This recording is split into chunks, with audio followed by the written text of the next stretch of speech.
Bien, y volvemos a Israel. Venimos analizando la política israelí desde antes de la asunción de este nuevo gobierno de Benjamin Netanyahu. Pero claro, el ritmo de los aconteceres ahí no permiten esos famosos 100 días. A la semana ya hay que evaluar porque muchas situaciones se han dado. Vamos a dialogar unos minutos con el profesor Alberto Spektorovsky. Alberto, ¿cómo estás? Buenas tardes para ti. Buenas tardes para ustedes, ¿qué tal? Un placer en Muy estar con bien. ustedes nuevamente. Decía Alberto, en Israel un día es un mes, una semana debe ser un año. ¿Cuántas cosas en esta primera semana de este nuevo gobierno de Benjamin Netanyahu, encabezado por él? Y yo digo, visto desde afuera, mucho de aquello que estaba en los anuncios políticos, por decirlo así, de sus socios, ha comenzado a hacer lo que aquí se llama el run run. Itamar Ben-Gvir ingresando, aunque sea de una manera muy particular y muy temprano en la mañana, sin que se enterara nadie, con una maniobra extraña al monte del templo, repercusiones obviamente en Israel y fuera de Israel. El ministro a cargo de la Aliá, es decir, de la inmigración a Israel, hablando de que, bueno, no habría que pasar por el Parlamento, pero que habría que comenzar a restringir la migración a Israel para solamente los hijos de madre judía, digamos, tocando uno de los fundamentos de la ley del retorno, y ni hablar ahora también del frente judicial. Todo esto en una semana, digo, esto y más, bastante, ¿no? Sí, sí, y te has olvidado de los cambios en el Ministerio de Educación también, en donde van a haber retoques en todo lo que se llama los estudios humanísticos que se habían hecho en el gobierno anterior y ahora le quieren dar un toque más de nacionalismo y de religión, si lo quiere llamarse así. Este, También un choque con la administración pública, fundamentalmente con la administración pública, en cuanto a la definición de lo que se llama directores generales de ministerios, generales de ministerios que tienen que ser también leales pero también profesionales. Y la parte profesional se deja un tanto de lado para hacer cargo de lealtad y nada más, como está aconteciendo ahora con el Ministerio de Transporte a cargo de Miri Regev. O sea, hay varias iniciativas, algunas de ellas más duras que las otras.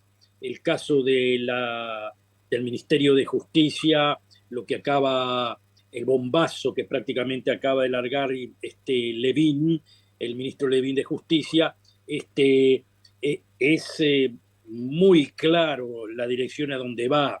Es decir, es una reacción muy dura y muchos dirían justificada a lo que se llamaba desde los años 90 del siglo pasado la revolución, lo que se llamaba la revolución legalista que llevó a cabo Aaron Barak, que fue también lo que se podría llamar el primer juez de la Alta Corte de Justicia. Tuvo un largo trayecto público y académico hasta que llegó a ser prácticamente el móvil de lo que se llamaba una reforma judicial en un país que no tenía constitución, y recordamos que no tuvo constitución porque Ben Gurión de alguna forma u otra entendió que no podía tener aliados a los Haridim si había una constitución que tenía que ser una constitución liberal. Entonces no hay constitución. Inglaterra tampoco tiene constitución, pero es un país un poco más liberal que el país que Israel.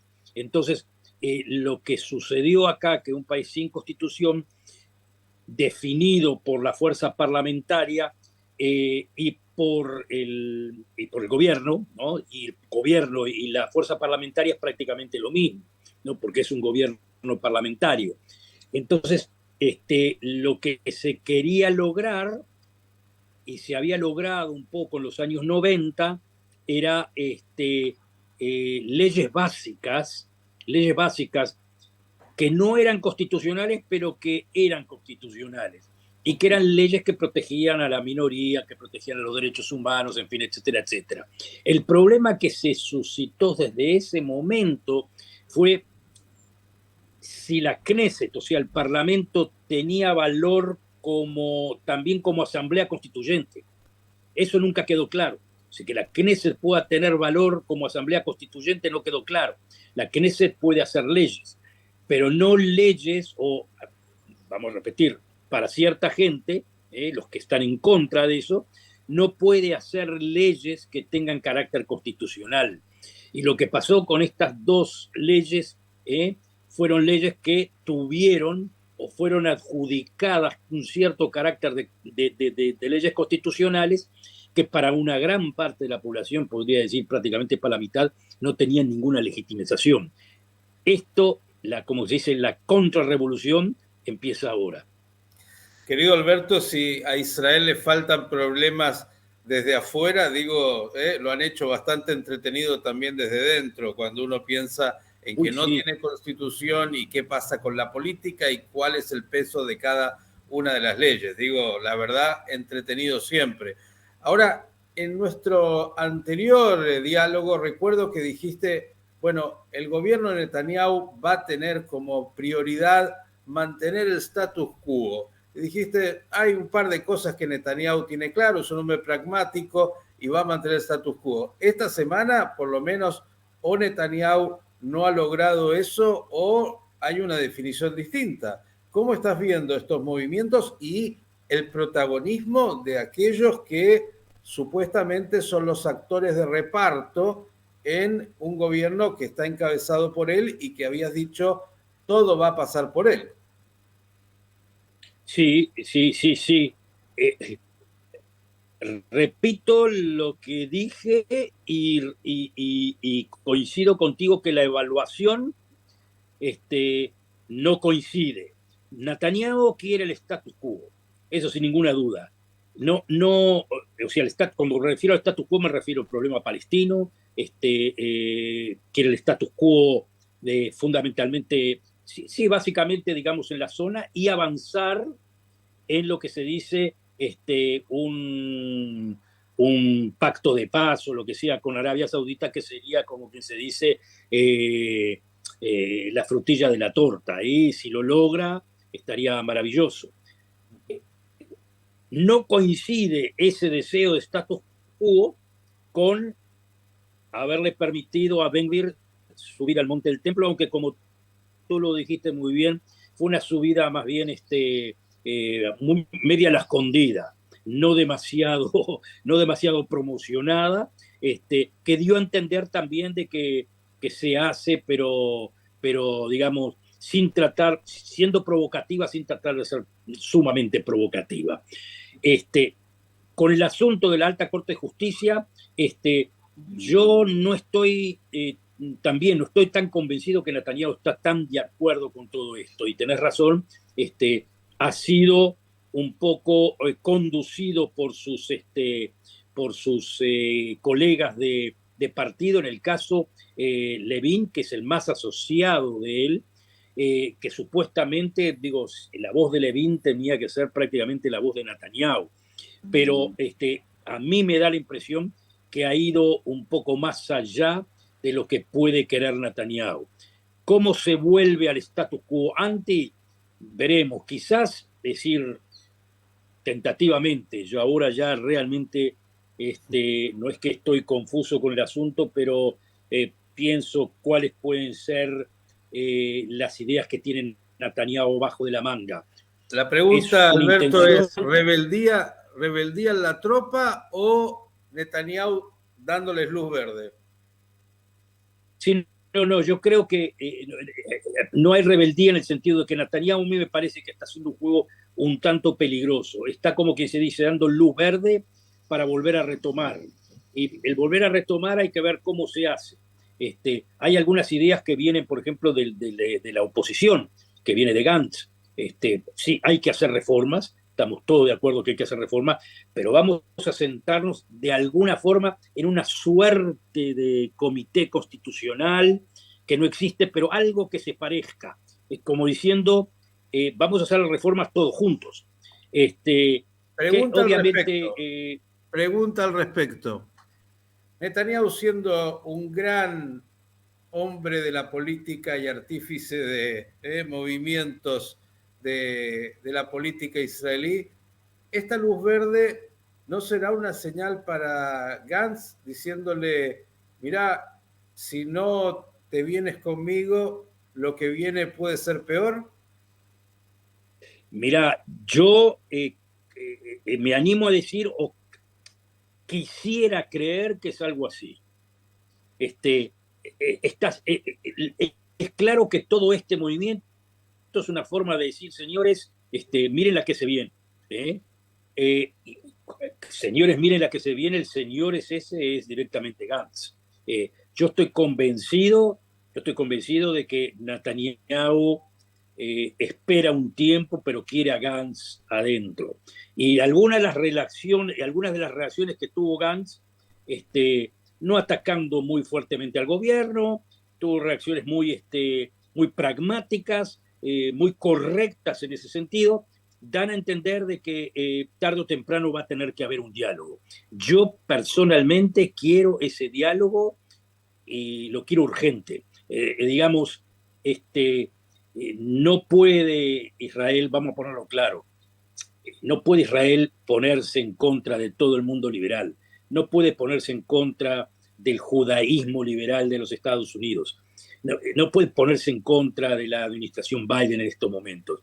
Si usted me dice, mire, señores, en el pragmatismo y leyendo el marco internacional, nosotros vemos mañana, qué sé yo, nuevamente a Trump en el poder y cambios sustanciales, derechas radicales que ganen en Europa, en fin.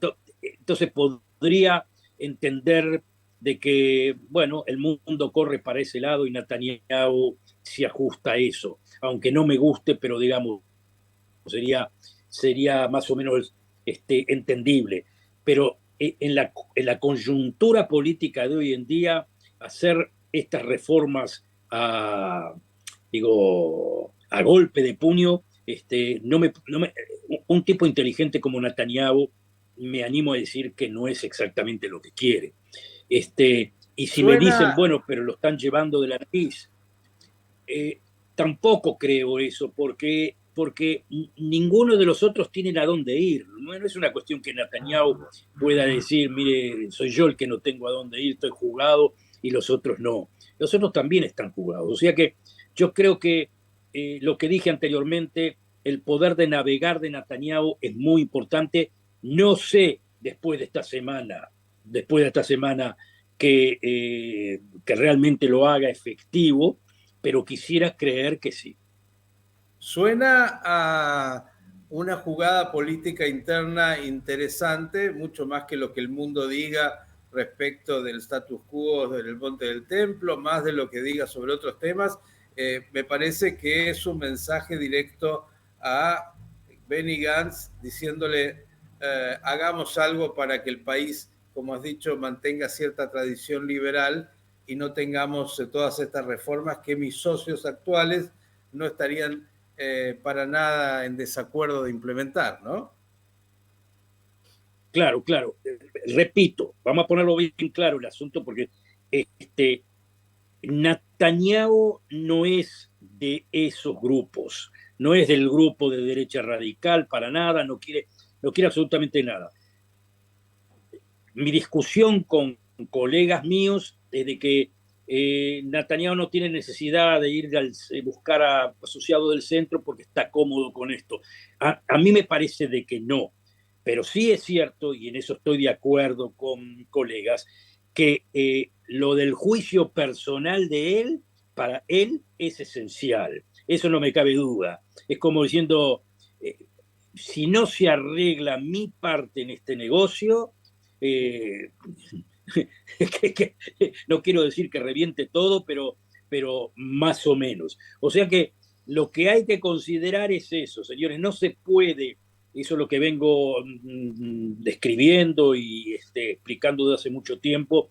No van juntos la lucha contra la corrupción y la lucha por dejar un país con una fachada semiliberal. Si uno quiere una fachada semiliberal, volver a la normalidad, si lo queremos llamar así, esa lucha contra la corrupción, tanto contra Deri como contra Netanyahu, tiene que pasar a, a otra esfera. Eso lo dijo muy interesantemente también un ex ministro de Justicia, muy crítico de la alta Corte de Justicia, que se llama Daniel Friedman, que como diciendo, señores, corrupción y todas estas cosas es muy importante, pero permítame decirle, hay cosas más importantes que eso, mucho más importantes que eso, y la vida de todos está en eso. Como diciendo, si uno se ajusta, digo, legaliza la política, si jugamos el partido de la alta Corte de Justicia, que bueno, señores, o sos ladrón o no sos ladrón, punto. Y si sos ladrón, no podés ocupar este cargo. Estoy de acuerdo, ningún problema, eso sería lo moralmente exquisito. Pero ¿qué pasa si que no es moralmente legal es necesario para una coalición, digamos, para el caso, lo digo hipotéticamente, una coalición que puede llegar a hacer la paz con esto, con lo otro? Y lo digo hipotéticamente. ¿Qué es lo que pesa más? Repito, para muchísimos colegas míos, la moral legal es lo más importante, punto, y estaría en eso de acuerdo con la línea de la judicialización de la política. Yo personalmente soy contrario a la judicialización de la política, pero bueno, esa es la discusión que estamos teniendo en este momento entre todos. Está clarísima cuál es la discusión y la pregunta, tal vez para cerrar, ¿conoces la trayectoria de Benny Gantz, quien fuera comandante en jefe del Ejército de Defensa de Israel y quien fuera un aliado de Netanyahu? ¿Cómo se para él frente a esto? Porque me parece que es la figura determinante en este momento de lo que puede ser el futuro de la política israelí, de este gobierno que recién arranca. Sí, totalmente. Mira, la situación de Gantz es ultra difícil. Es como decir, este, ya, ya me engañó y me va a engañar de vuelta. Quizás la próxima no me va a engañar, simplemente me lo está diciendo. Es decir, el precio político de Gantz, si hace lo que tiene que hacer para lo que yo supongo es salvar el país, es su desaparición política. Lo van a mirar mínimo con cara de estúpido, pero, y yo lo entiendo, personalmente es un precio increíblemente alto para pagar, pero si no lo paga, vamos a tener, todo el país va a tener mucho problema, todo el país va a tener mucho problema. Es como decir, y mucha gente allegada a mí también lo dice, prefiero que suframos y pagar el precio de este sufrimiento para que al fin y al cabo haya una, digamos, como que se dice, una rebelión civil, algo que la gente no pueda aguantar, una especie de revolución contra la derecha radical, en fin, etcétera, etcétera, etcétera. Yo soy escéptico sobre esa posibilidad acá en Israel, pero bueno, también me puedo equivocar, capaz que yo que sé, hay gente que tiene más esperanza que yo en eso. Yo prefiero no llegar a esa situación tan drástica. Bien, veremos cómo sigue, querido Alberto, esta realidad política israelí tan interesante y bueno, hasta dónde Benny Gantz estará dispuesto a negociar, qué es lo que pedirá y qué es lo que Netanyahu está dispuesto a ofrecer, pero creo que ahí está la clave de lo que puede ser el futuro de la Sí, política sí, sí. israelí, excepto que no haya cambios y que todas estos amagues de esta semana se terminen por concretar en situaciones que son un tanto impredecibles en términos del futuro. Puede pasar exactamente eso, sí, señor. Puede pasar una situación en donde se avance tanto en estas leyes, que a Gantz ya no le quede más posibilidades de poder entrar en diálogo. Puede pasar eso también, ¿eh? Pero repito, como dijiste también, están todas las cartas abiertas. Si yo pongo mi esperanza en algo, sería la esperanza en que se pueda volver al diálogo, pero bueno, veremos, eso está por verse. Querido Alberto, agradecerte como siempre por estos minutos y vamos a estar siempre siguiendo la realidad israelí, la política israelí, que es tan apasionante. No podía ser de otra manera en un lugar tan tranquilo que la política tenga que vivir un poco la alteración para entretener a la ciudadanía. Que tengas un lindo Shabbat y hasta la próxima. Shabbat shalom para ustedes. Shabbat shalom para ustedes. Adiós.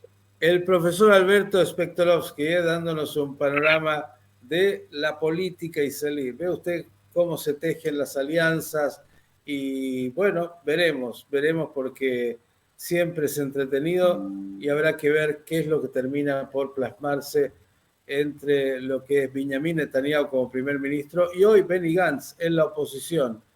Pero quién sabe, por ahí nos encontramos con sorpresas antes de lo que pensamos. Un poco de música y seguimos.